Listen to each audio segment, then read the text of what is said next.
What's up, everybody? Welcome to another edition of the Brooklyn Report. We're at the world-renowned Zen Lounge. That's how we getting down today. I have a very special guest, my main man, Boris Kodjoe, the second best dude sitting up here, good looking. I think I got him beat by maybe like a follicle or two, but that's it. What's up, man? How you doing? I'm good. Thanks for having me. Man, thank you for joining me, man. All I'm trying to do is share some information. We've had conversations in the past, and we've all had conversations with other people, and I always felt like I wish other people could hear some of the stuff that we talk about. Because a lot of people walk around feeling, I don't want to say, it's not hopeless is not the word, but just lost. You know what I mean? Like, then they see influential people doing things, but they feel like they're different than me. And I'm like, the stuff that the celebrities have or do is unattainable to them. It feels like it. That's the perception. Right. When everybody really is the same. Absolutely. It's just how you're going about the decisions that you made to get where you are. So I'm gonna start it off with one of my favorite words is passion.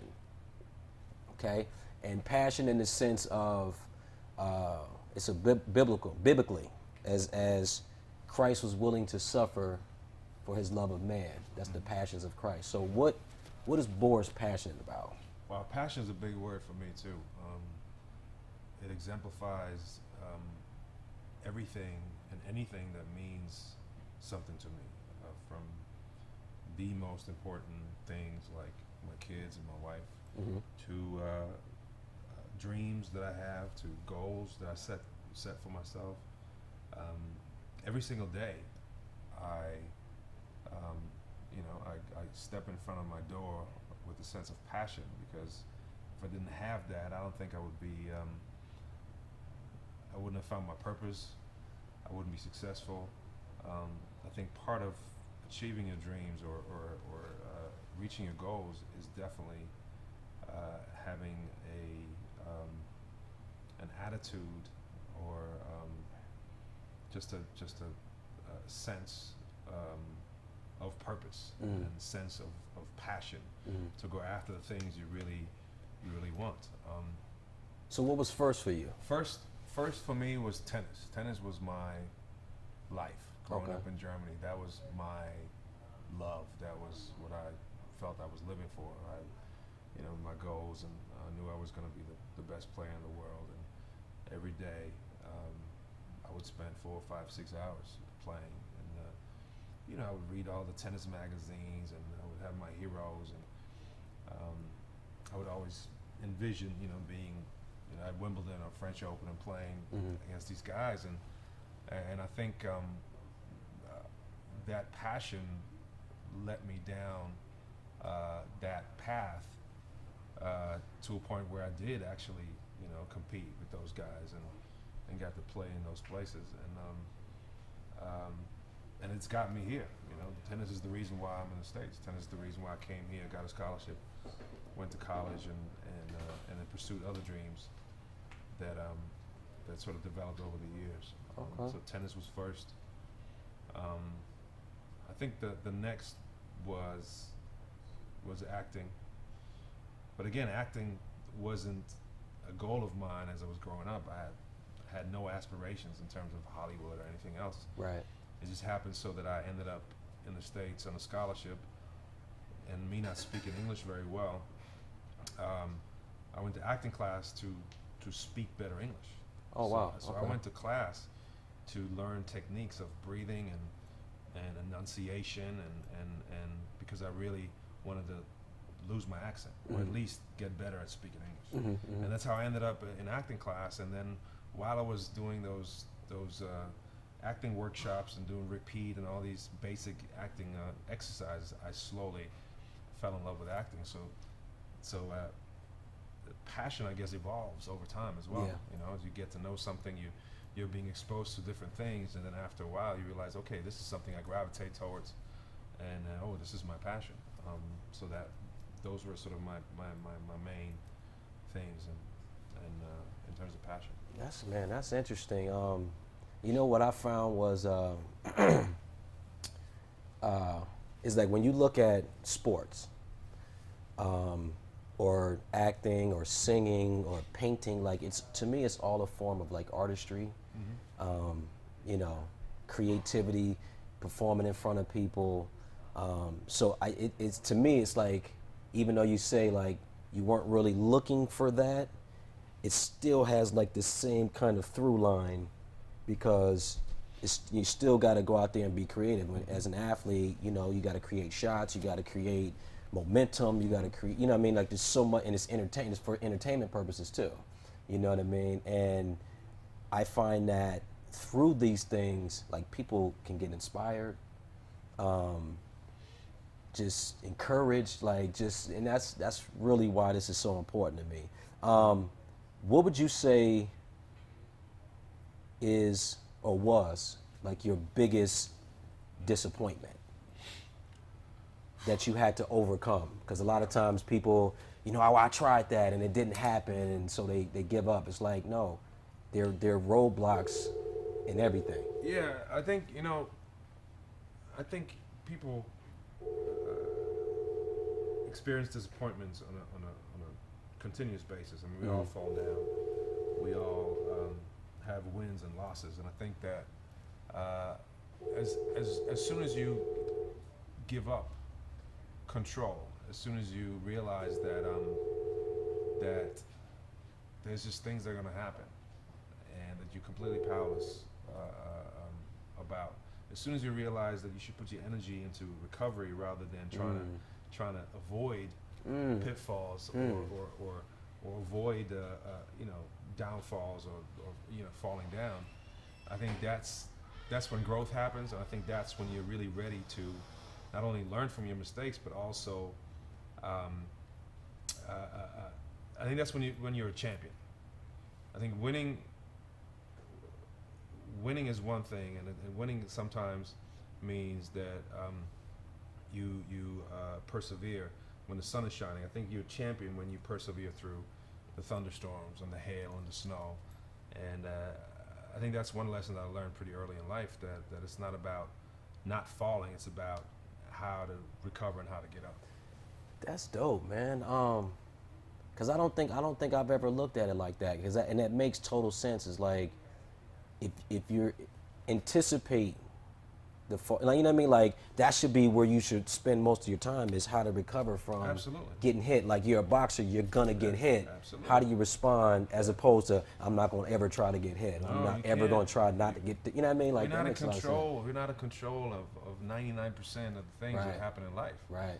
But we are in control of how we respond. Right. And if we train ourselves, if we learn how to have a positive attitude, how to be resilient, and how to have a great disposition in life, we bounce back from those obstacles and challenges quickly. We learn from them, we apply the lessons we learn, and then we become so much better in the process. Hey, we're gonna come right back more with Boris Kodjoe. You see, we keeping it real.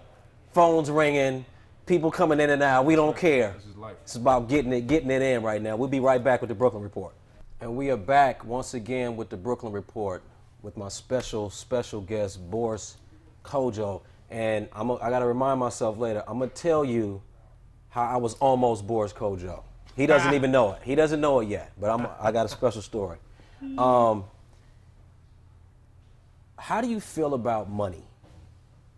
Like, what does money mean to you? Like, now that you feel like, and I don't even know if you do feel like, but you know, in a place where you're not stressing over certain things anymore. Like, I know I've always had a problem with how I view money. Which is? Man, I'm a work in progress, but I view it as if it's evil. Necessary evil? It's a necessary evil. And I know, even piggybacking what you were saying earlier about it's how we react to things. Like, I have to learn to change my perspective about it because, you know, universal thought and blah, blah, blah. But I just wanted to get your take on your thoughts about money. I think it's interesting you said that because my mother had the same attitude about money when I was growing up, and I'm convinced that that's why she never had it, because she repelled it. Right. Money was evil. She was always talking about how money makes people evil, and how money was evil, and I'm convinced, like you said, the universal law of energy, and she repelled money. She never spoke good of it. She never talked about, eternal abundance and attracting abundance and making that kind of energy happen. She always talked about the opposite. And I think I learned from that. I think that I learned pretty quickly. And again, we're back to sports being one of the most influential sort of aspects of my life growing up. I learned playing tennis. I learned at 12 years old to meditate. I learned how to visualize because it was part of our training. We would sit in the dark room and the coach would tell us to visualize every single shot that we were playing, the whole set. And so I learned how to visualize what I wanted to see, what I wanted to manifest in life. And it's the same with money. I think when you visualize and you speak your truth and speak what you want manifested in your life, it will manifest, because that's just physics. That's energy. And the lesson I did learn about money was that the tricky part about becoming wealthy or rich or financially independent is that as your paycheck increases, so does your spending. Your lifestyle will always match your paycheck, which after a while gets you in trouble. Because I found out that I didn't really need 5 cars, and I didn't really need rims on every car. And but I was in my 20s, and you started making money, and I had lived on ramen noodles and tuna in college, like everybody else. So that first sort of adjustment took a while for me, because I had to have the cars and I had to have the rims and all of that. But I found out pretty quickly that that gets you in trouble. So I had to adjust. And I promised myself that, number one, I would never be in a situation again. And I also promised myself to honor money and treat it with respect.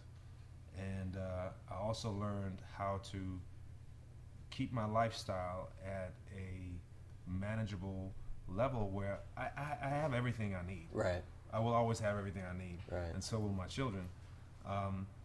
But I wanted to make sure that I also, when you have kids, you realize that you are the model for them to follow. So they look at you for inspiration to live their life.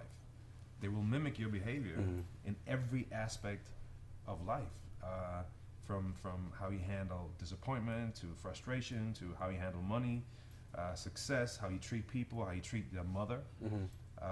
So I've become very aware of how I conduct myself and how I speak about everything, not just money, in front of my kids, because I wanted them to have respect for money. I wanted them to speak abundance in their life, speak love into their life. And so I've introduced everything from prayer to visualization. I've introduced that to my kids. I think it's very important. And it was funny because my little son, he's a great athlete, and so he spends a lot of time in the backyard playing basketball. So I was doing some work in the kitchen, and I overheard him with his friend in the backyard who was shooting free throws, and Nicholas literally put him on the line and said, "Look, you have to visualize yourself making a shot. You have to focus, otherwise it doesn't go in. Right. He's 5 years old. Right. So That's awesome, man. I knew that the lesson had worked, you know, because my kids are now, they're completely convinced that that visualization works in terms of manifestation and putting out good energy, and you know, and we have the bad words, and you know, Right. we have all these things, and don't speak that into existence. And so I think, again, same with money. You know, you have to respect it. You have to manifest it in your own life. You have to speak it into existence, and you have to attract it. You can't administer behavior that repels money. Right. Otherwise, that's exactly what's going to happen. You know, let's stay on that vein. Not the money so much, but you started speaking about your children and like, what does it mean to be a father? Did you grow up around your dad? In the beginning, my dad left when I was 5. How did that affect, you think, your upbringing, and then how you choosing to father your children? Kids are always affected by everything, and when a parent leaves or when a parent's not there, I think the effects are immediate and they're everlasting unless you become conscious of it and try to heal from it. It's a huge issue in our community, obviously. 75% of kids grow up in a single parent household. So those effects have had tremendous impact on how we conduct ourselves as young black men. If and how we respect women, if and how we respect ourselves, has a huge impact on your level of security or insecurity. It caused a lot of stress. And I think the problem is that we have not learned how to use the tools that were given to us to heal from it and to overcome it, to get better as a collective, really. For me personally, traumatic. You know, kids that age, when I was 5, I thought it was my fault. Right. You know, so did my brother. Right. My brother didn't have the benefit of being with him for a long time. I think he was a baby when he left, but I took responsibility for my mother, which at 6 years old is not something that a child should do. Right. A lot of disappointment. I remember a lot of you know, heartache, kids teasing. Also, you know, me growing up in Germany, my father was like the only sense of sort of orientation I had in terms of how I should conduct myself in this 100% white society. Right. You know, my mother was white, I was black, my father's black from Africa, so he was sort of a focal point for me to gauge what was right or wrong. When he left, Right. you know, You got I to figure it out on your own. figure it out on my own. So it was tough. I had a really hard time when I was a teenager for a while. I think tennis was also part of my refuge in a way, to get away from that and to focus on something that was passion for me. Maybe part of the reason why I was so good at it, because I had a lot to get away from, that I had to get away from. The way it's influenced me as a father, first of all, I became a man the day I became a father. Before I was a boy, I had no purpose. You know, I was, sort of lost in space. I think when I got married and became a father, which sort of coincided, I became a man. I instantly had a sense of purpose, direction. I knew I wanted to be the best father in the world. Right. My father became an inspiration to me, how not to do it. I sort of looked at what he did and said, okay, if I do the opposite, I think I'll be okay. Right. I never wanted to see the sense of disappointment in my kids' eyes that I always saw in my brother's eyes. So I developed a sense of purpose around that. I developed a sense of how to communicate with them, how to be upfront and honest with them, straightforward with them, let them know when I leave, let them know when I come back, make sure that I come back when I say when I'm going to come back. Right. When I mean, little things. Daddy, can you give me a bottle of water? Yes. Make sure I get the water, don't get distracted. Right. You know what I mean? Little things like that, so they understand that I am their rock. You know, I'm their superhero. You know, I'm God for them. Right. At this point, you know, they look at me and everything I do and say is the law. Right. You know, and so that gives them a sense of security and balance. And I'm totally aware of that. And that's my priority in life. That's really the only legacy I care about. Mm-hmm. Nobody's going to ask me what kind of movies I did 20 years from now. My kids are going to be the parameter that I want to measure myself on in terms of how I did and the legacy that I leave with them.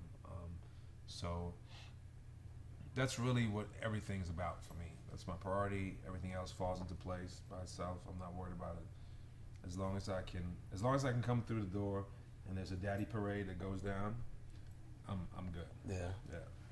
All right, man. We're gonna. This is good stuff. We're gonna come back more with Boris Kodjoe. You're watching the Brooklyn Report, and we are back with the Brooklyn Report with Boris Kodjoe. And as promised, I'm gonna share a story of how I was almost Boris Kodjoe. Damn, what happened? Brooklyn Mclinn was almost Boris Kodjoe. Loving basketball. Yeah. We didn't know each other at the time, but I remember seeing you at the audition for the role. Like, I had auditioned for Omar's part. Because we can't find somebody that can play basketball and blah, blah, blah. Yeah. So I had a couple of auditions and I was just getting started. And, you know, they liked me, but, you know, show business, Omar's the man. So they had me come back and read for that part, right? So when I went in, you weren't there, right? So I go in, I did okay. Like, you know, I know so much more about acting now than I did, you know, 12, 13 years ago. But so I walk out of there and I saw you sitting there. And you was just like, hey, what's up? I was like, hey, what's up, man? And I actually walked out with, I think Sanaa had stepped out for a second and went back because I actually auditioned. She was there that day. And when I didn't hear anything back, you know, obviously I didn't get the role, but when I saw it in the screen, I was like, yo, that was my man that I saw when I came out of the audition room. He took my job. I apologize. I was almost Boris Kodjoe. Yeah, that's crazy. And he was almost me. How did that happen? Yeah. Unbelievable. I'm just going to ponder that thought for a second, that I was almost you. 5 inches shorter. But yeah, anyway. That was my first gig, too. That was my Boris Kodjoe story. My first gig, love basketball. So when I would see him around, I used to be like, that pretty mother. And then I met him, and I was like, man, this dude is cool. That's funny. He deserves everything he gets. That was a terrible, terrible, nerve-wracking shoot for me. Loving basketball? My first job, my first ever. And Sanaa was dating Omar at the time. And we had to do this love scene, which ended up. Was he watching? Yep. He was sitting 10 feet away on a chair. Watching. What you gonna do? And I was in the mess, dude. I was like, really? Is that how it goes in Hollywood? Can you step out, please? And she was nervous, and it was terrible. It was in the outtakes, though, or whatever that's called. Yeah. You know, you were talking earlier about, you know, fatherhood and the effects that's had on you, on your children. You know, one thing I learned from my father, and the things that happened within our family that I carried with after he passed away, and you know, my oldest brother got locked up for some time, and I was like the youngest brother out trying to figure it out after having some guidance and then not having it. It was like, ooh, who do I turn to? Like, I used the stuff that happened to me initially as hitching post. What's that? That's like whatever space that I was in, if I was angry or whatever, like I would hitch onto that and just stay there and be pissed off for a couple of years. You know what I mean? As opposed to using them as guideposts and just going, look, these are just things that it's not who you are. These are the things that are going to help you become who you're supposed to become. You know what I mean? So, what inspires you? What inspires me? And like inspire, I'm big on words. Inspire meaning like to breathe life into. Well, number one, again, kids, my wife. That's where I get my just basic level of joy, happiness, and inspiration from, for sure. Beyond that, people inspire me. How so? People inspire me on an artistic level. People inspire me on a personal level, on a spiritual level, and people also inspire me on a business level. Like I rarely invest in ideas. I invest in people because I like when people are passionate about something, and I like to empower them to be able to, live out those passions because only good can come from that. So yeah, definitely people are a great source of inspiration for me. I love creative people. I love artists. I love music. I love great, performers.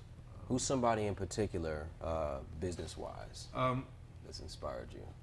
Business-wise, people who have inspired me. Because you have a business now with the clothing. Yeah, we have a couple businesses. So what did that come out of? Anything? My brother is sort of the driving force behind that idea. Okay. He brought me the concept, and we developed it together, and created the company, and which was very the source of passion for me because I love being able to do well by doing good. That to me is the best way of doing business. To be able to benefit as many people as possible while reaching your business goals. And the clothing company is a great example because it empowers people to become entrepreneurs, own their own business in partnership with us, while offering a great product that is affordable for everybody. That's one thing. Same with my wife's company, Savior Do, where she had this amazing idea that we developed together, and she ended up creating a product that's a lifesaver, not just a hair or beauty accessory. And now, the Surgeon General, the First Lady wears it, and it's had a great impact in our community because people are now inspired by her or by her product to lose weight, to adapt, a healthier lifestyle and live longer lives. It's one of the things that we struggle with in our community. So definitely, that kind of stuff inspires me. Again, people like John Udendahl, like Dick Parsons. Those are the kind of guys that I spend hours and hours talking to. I love surrounding myself with people that are way more intelligent and smart than I am. And that's the only way I can. And that's big, man. To people that are watching, they say you're only as smart as your 5, closest friends, right. and you don't want to be the smartest person in the room. No, never. So So get yourself Rupert those Murdoch mentors and get around people that are doing things and that are doing better than you. Don't be ashamed about where you are, feeling guilty about it. It's like get around, seek out those people that are doing the things that you want to do. Ask questions. Ask All questions. day. That's what I do. I ask questions. If I don't understand it, I ask them to repeat it. Talk to me like I'm a 6-year-old, whatever it takes, until I understand what they're talking about. That's how I grow.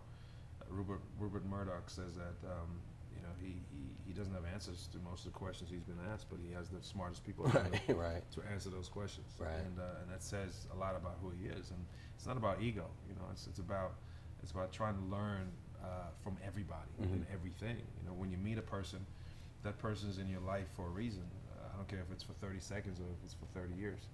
And sometimes we fail to realize the opportunity to take advantage of that. Yeah. And that's one thing that I've learned, and that I fully, take advantage of. I have a lot of very smart friends, and I spend a lot of time talking to them and listening to them more than talking. And So yeah, those people inspire me tremendously, and by inspiration I mean wanting to grow, wanting to